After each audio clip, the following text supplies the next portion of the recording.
I want to show you this map.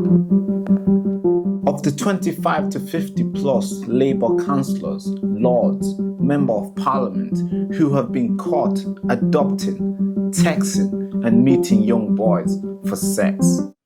Yes, you heard me right. For sex. It appears Britain is a safe haven for paedophiles. Former State Labour Minister and convicted paedophile. A paedophile who abducted a young girl as she walked home and sexually abused her for 27 hours. As many as they may be, the 25 plus I found surprisingly did not spend a single day in jail. While we all might think we live in a country full of law and orders and justice for all, but the reality is that the law does not apply to the ones who influence the legislature.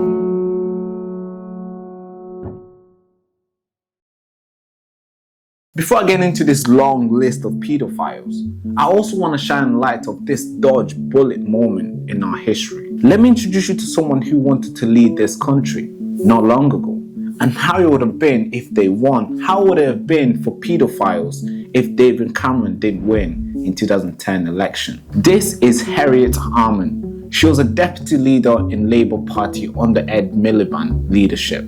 Between 1978 and 1982, she was employed as a legal officer for National Council for Civil Liberties, which was linked to an organization called Paedophilia Information Exchange, short for PI. PI campaigned for paedophilia's right, demanding age of consent to be lower than 9 years old.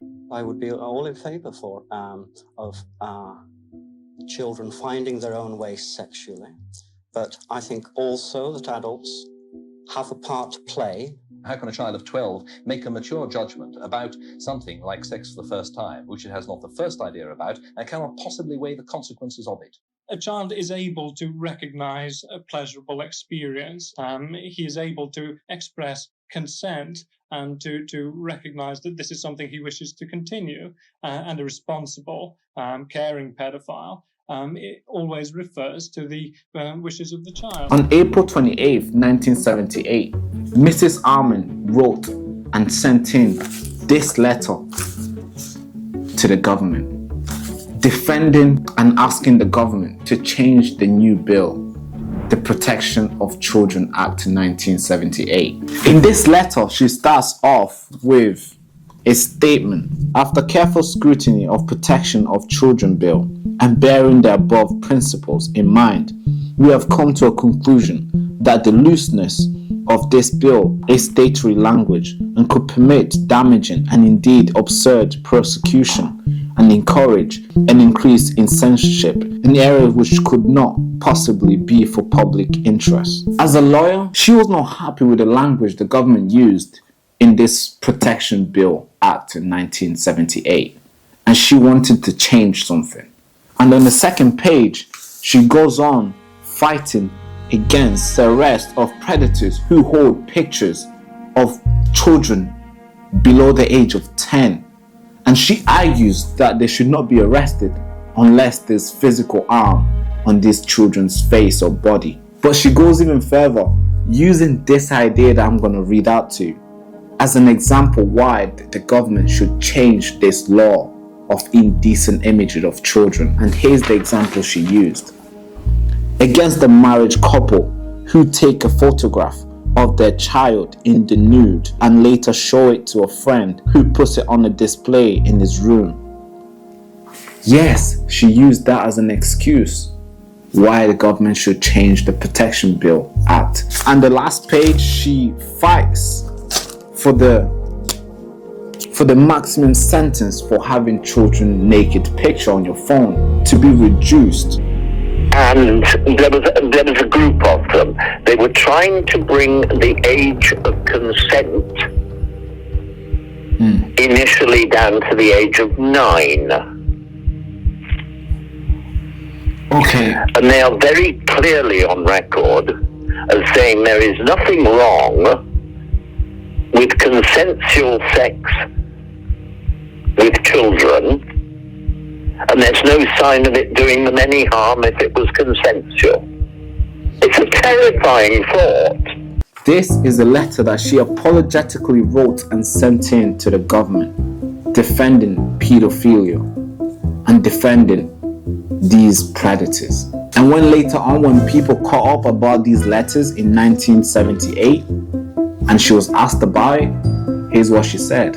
Well, I'm not going to apologise because I've got nothing to apologise for. I very much regret that this vile organisation, PI, ever existed and that it ever had anything to do with NCCL. But it did not affect my work at NCCL. They'd been pushed to the margins before I actually went to NCCL. And to allege that I was involved in collusion with paedophilia or apologising for paedophilia is quite wrong and is a smear. This lady wanted to be a leader of this country.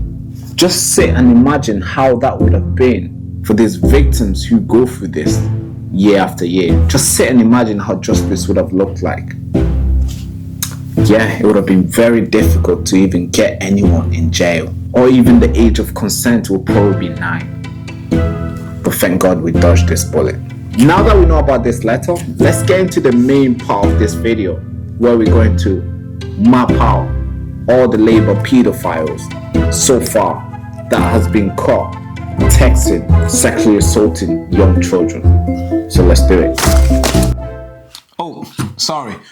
Just before we carry on, make sure you like, comment, and subscribe. I've got nothing else to ask you apart from those 2, 3. Was it 2, 3? Comment, like, and subscribe. Yeah, those 3. And yeah, I'll see you on another video. And I hope you're enjoying this one. Let's get back to it. You need some coffee for this part, because the things that these guys did to these young children is so disgusting, and they did not spend a single time in jail. So trust me, you need something strong for you to go through this video.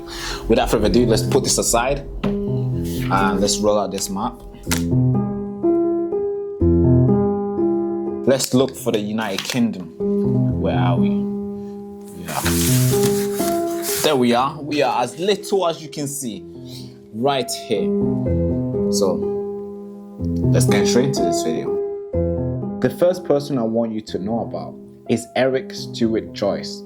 Born in 13th October 1960, was a Scottish politician, former military officer, and he also served as a member of parliament from 2000 to 2015. Yes, a very long time. July 2020, Joyce admitted of making indecent images of children between 7th August 2013 and 6th November 2018. That's 5 years of trafficking indecent images of children. At his pre-trial hearing in Ipswich Crown Court, the judge described his single 51-second video found on his MacBook Air, I'm quoting, depicts a number of children, some quite young, one said to be 12 months old. 12 years old.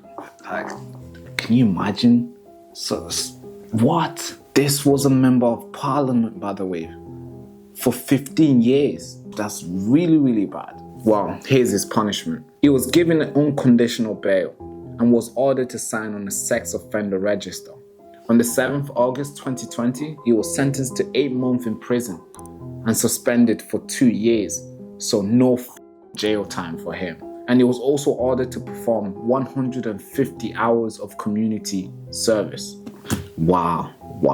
It did all that to those children, and is just gonna work for 150 hours for free. That's it. No jail time. Yeah, that is really worrying. And this is just one of many of Labour Party paedophile we'll look into that walked free after damaging young children's lives. Just a quick pause. So I have to put it out there. There are so many things I'm keeping out in this video, as they are too disturbing to describe to you guys. And I want to save you from that. But if you are ignorant and you want to find out, and I'll leave the link in the description for my sources, and you can get to know all the stuff they did. And I hope you can sleep well at night after knowing that. Because for me, I'm still struggling to grasp how these guys did all this and this did not spend a single day in jail. So the link is going to be in the description, and you can get access to my sources and you can get to know all the information about what they did. Without further ado, let's carry on. The next person I want to introduce to you is Derek Hensley. Hensley was a worldly counsellor, a 66-year-old man who appeared before Warsaw Magistracy accused of taking 90 indecent pictures of children. This man was also a governor of Bellevue Primary School in Worsley. Just imagine that. He was working, teaching and protecting children. Police found 469 indecent images on Hensley's computer, together with 17 video of young children. His action left one of his victims scared and shocked, and the other one suffering depression because the things that he did with them were just unspeakable. What was his punishment? What punishment did he get? Did he go to jail? Did he somehow lose everything he had? Well, short answer, absolutely not. The actual punishment, here it is. His punishment was a suspended jail term and was ordered to register as a sex offender and paid $500 to Wolverhampton Crown Court, and that's it. So just to put it out there, I am really annoyed when I found out these people were close to children, worked with children and did this. That just makes me more annoyed. Like, what? And if you haven't got the maturity to maintain your own relationship as an adult with adults, yeah, is it surprising that sexuality gets manifest in situations of dominance of minors? That makes so much sense. So what you're saying is basically these guys can't handle relationship with older peers because they lose control, and with the kids they have so much control and they want to stay dominant. It does look that way, doesn't it? Wow. But as shocked as you and I are, we still need to carry on because there's one more that I want to get to, because this one was really bad. I couldn't keep it out of the list. November 2017, another Labour councillor admitted to child abuse imagery charges. Sean Mutton from Moray, Scotland, pleaded guilty to keeping pictures of girls possibly as young as 10 years old on his laptop. Police also found images of adult men and women engaged in sexual activity with a dog. Yes, a dog. I know, I'm being serious. Yes, strange. Again. Sean at first described this allegation a smear on my reputation on his social media profiles. That's what he said. And many people thought people were lying against him. But guess what? A few days later, here's what he did. Admitted to charges of possessing extreme pornographic material depicting adult engaging in sexual activity with an animal between November 8th and 29th, 2013. And another charge of taking or permitting to be taken indecent photograph of children on November 11th, 2013. His punishment, you might be wondering again, it was given a community payback order, which includes 140 hours of unpaid work within 9 months. Mutton also received 3 years suspension order and was placed on a sex offender register. Same as others, no jail time. Just work for 140 hours for free. That's it. Really? Are you not thinking about the little girls, young as 10 years old? Maybe are you not thinking about the animals? Yes, as strange and stupid and annoyed you might be to learn these things, yes, it's happening. The justice system just happens to not work anymore. When it comes to people who they know, they just turn a blind eye. And there's so many of them. The list just go on and go on and go on. And guess what? None of these guys spent a single day in jail. And the victim, depressed, traumatized, life changed in a bad way. And the perpetrators are just walking freely, just waiting for the sex order offense register to expire, which takes about, on average, 3 years, 5 years, 10 years. Then they can just get back and reoffend. That is a problem, and that needs to be fixed. When it comes to defending vulnerable individuals, I get passionate. And each chance I get, I don't think twice in wanting to stepping up and do something great for them, like these children. As a 23-year-old, I consider myself young as well. And I've only been doing this journalism for like 6 months. And the things that I've learned and the things that I've been exposed to has destroyed my innocence. The innocence that my mom, my parents was protecting from me, was protecting me from seeing this. And me digging it up, finding out things like this exist, I'm just slowly realizing and slowly learning that the world needs to get back on being kind. Or maybe the world just needs to be kinder. But I never thought there's people, adults, who have family, who also have children, would go on their ways to do this to other people's children, or to do this to animals, or to do this to anyone. I never thought that until I started digging it up and finding out this is what is happening. And I think human beings need to become a little bit more kinder to each other, especially the ones who are not able to defend themselves, like these children, the children who were sexually assaulted, the children who were exploited, adopted, all these things that happen to them that I don't want to list out as they are too disgusting and too disturbing, and especially for the younger viewers. And I also want to get back to this letter because I'm slowly realizing that the people who we call leaders of this country don't have the best interest for us law-abiding citizens. Because if they did, this letter would not exist. If they did, this letter would not exist. And if they did, most of these rapists would be in jail. The first thing to stop somebody being elected is, do they want to be elected? If they want to be elected, don't vote for them. Yeah, that's a good take. Because that's not the reason to be a politician. Rigorous background check and investigation should be done to every single individual who want to run for office, who want to run for Prime Minister. And the organization doing the checking should also be 100% independent from the government to ensure that us, the people, get the best candidate in the office, the ones with the best interest for the people. Until then, we're just gonna have to be a little bit kinder to each other and hold our leaders accountable when letters like this are exposed.